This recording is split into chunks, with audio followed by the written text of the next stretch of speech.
Classical musicians कम रह जाएंगे, singers कम रह जाएंगे और ये जो है अच्छा साइन नहीं है। फनकार अक्सर सुपरस्टिशियस या ज़ईफ़ुल एतकाद होते हैं। आपका नजूमियों और ज्योतिषियों पर कितना एतकाद है? मुझसे नफ़रत करते हैं या मुझसे बदसलूकी करते हैं, मैं तब भी ऊपर वाले से बोलता हूँ कि मुझे इतनी शक्ति दे कि मैं। पाकिस्तान में बेशतर गुलकारों का गुजारा मुश्किल होता है। भारत में गुलकारों बिलखसूस क्लासिकी मौसीकारों की क्या मुआशी सूरत हाल है? दो कैटेगरीज़ हैं, दो श्रेणियाँ हैं भारत में। एक जो बहुत फेमस हैं और एक जो इतने फेमस नहीं हैं पर उसके बावजूद भी अच्छे हैं। ऐसे बहुत सारे और फ़नकार हैं, साजिंदे हैं, गवैये हैं जो बहुत ही बढ़िया गाते हैं लेकिन उनका नाम नहीं हो पाता क्योंकि बदकिस्मती से वो लोग सही जगह पर नहीं होते, सही लॉबी में नहीं होते, लोग उनको शोज़ इतने नहीं जान पाते। और इसका मूलतः कारण, इसका असली जो कारण है, वजह यह है कि क्लासिकल समझने वाले लोग बस चुनिंदा लोग कुछ रह गए हैं क्लासिकल समझते हैं। असली क्लासिकल तो हम भी नहीं समझते। कहीं ऐसा तो नहीं कि क्लासिकी मौसीकी मुकम्मल ज़वाल का ही शिकार हो जाए? ऐसा डर तो है।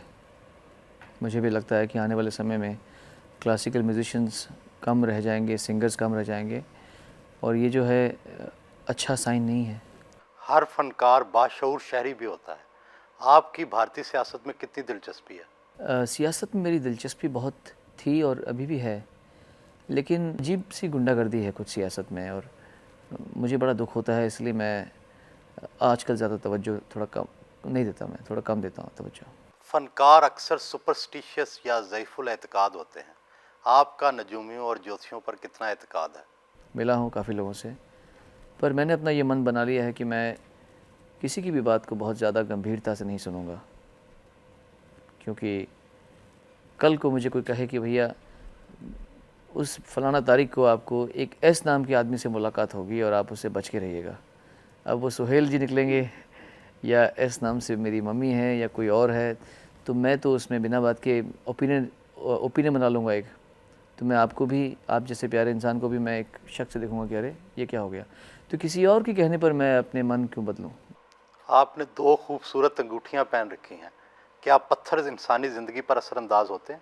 Gemmology is definitely a science, लेकिन हमारे परिवार में जो मेरी माता मुझे कहती हैं, जो मेरे पिताजी मुझे कहते हैं, वो मैं पहन लेता हूँ, ले लेता हूँ जो मुझको अच्छा लगता है।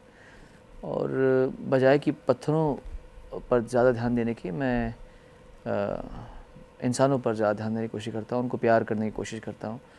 जो मुझे बहुत कभी कभी चिढ़ाते हैं, मेरी बुराइयाँ करते हैं, मेरे बारे में ख़राब लिखते हैं, मुझसे नफ़रत करते हैं या मुझसे बदसलूकी करते हैं, मैं तब भी ऊपर वाले से बोलता हूँ कि मुझे इतनी शक्ति दे कि मैं उसके बावजूद भी इनसे नफ़रत ना करूँ, उनसे प्यार ही कर सकूँ। तो मैं उतना अपने को ट्रेन करता हूँ।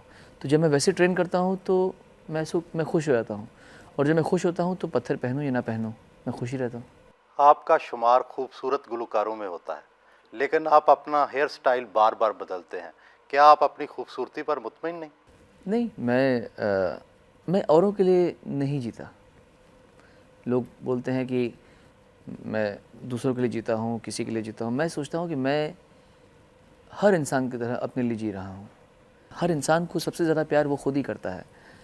तो मैं अपने आप को पैम्पर करता हूँ, बालों को स्टाइल को बदल के, कुछ नई चीज़ ग्रहण करके, सीख के, चाहे वो कंप्यूटर हो या सॉफ्टवेयर हो या गाने का स्टाइल हो या चलने का स्टाइल हो, डांस हो, मार्शल आर्ट्स हो, वर्कआउट्स हो, बॉडी बिल्डिंग हो, हेयर स्टाइल हो, कलर करना हो, आँखों में लेंस लगाने हो।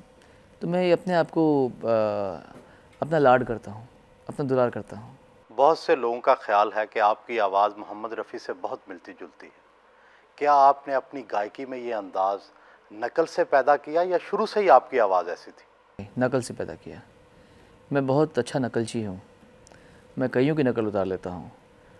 ख़ासियत जो है, जो मैंने जिस पे वर्क किया है, वो ये है कि नकल उतारूं लेकिन कार्टून ना लगूं उस चीज़ का। कोई ये नहीं कह सकता कि तेरा रंग बल्ले बल्ले, तेरी चाल बल्ले बल्ले जिसने गाया है वो रफ़ी साहब को कॉपी करता है, क्योंकि वो स्टाइल मैंने अलग रखा था। जब मैंने ये दिल दीवाना गाया था तो वो भी रफ़ी साहब के स्टाइल से पूरा अलग था। हाँ, संदेश आते रफ़ी साहब का स्टाइल है। तो मैं इस तरीके से अपने गायन को निखारता हूँ, और ये तो आपने मेरी सिर्फ शुरुआत देखी है। मेरे अंदर कितना कितना और मस्ती बची हुई है, ये अब अगर मुझे मौका मिला तो मैं आपको आगे दिखाऊंगा। आपने बहुत बड़ी कास्ट के साथ 2 फिल्मों में काम किया, दोनों फिल्में बुरी तरह फ्लॉप हो गईं, जिम्मेदार किसे समझते हैं? इंडिया में क्या होता है कि जब कोई फिल्म पुरानी हो जाती है तो उसकी आब उतर जाती है, तो लोगों को लगता है कि प्रोजेक्ट छोटा हो गया है, और आजकल फ़िल्म से ज़्यादा प्रोजेक्ट चलता है।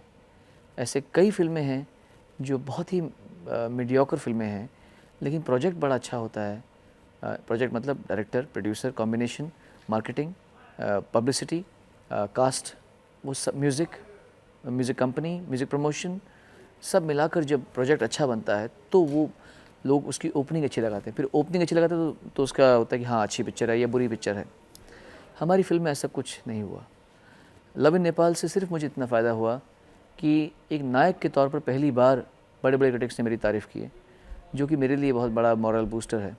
फ़िल्म नहीं चली, मैं जानता हूँ, लेकिन एज़ एन एक्टर जितने भी क्रिटिक्स हैं, 100 में से 80-85 क्रिटिक्स ने मेरी तारीफ़ की है। जितने भी बड़े क्रिटिक्स हैं, खालिद मोहम्मद से लेकर सुभाष के झा से लेकर जितने भी अच्छे-अच्छे बड़े-बड़े क्रिटिक्स हैं, तो वो मेरे लिए बहुत बड़ी उसकी बात है। और जान बची तो लाखों पाए।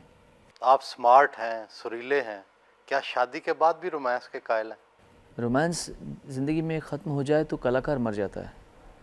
मेरे बहुत सारे दोस्त हैं, ज़्यादातर मेरी बहुत सारी लड़कियां दोस्त हैं, फ़ीमेल दोस्त हैं, और मेरी बीवी के पास हर ऐसा कारण है कि वो परेशान हो उन कॉल से, उन बातों से।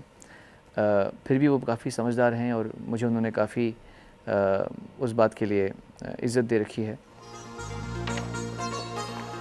रात गए उनसे इजाज़त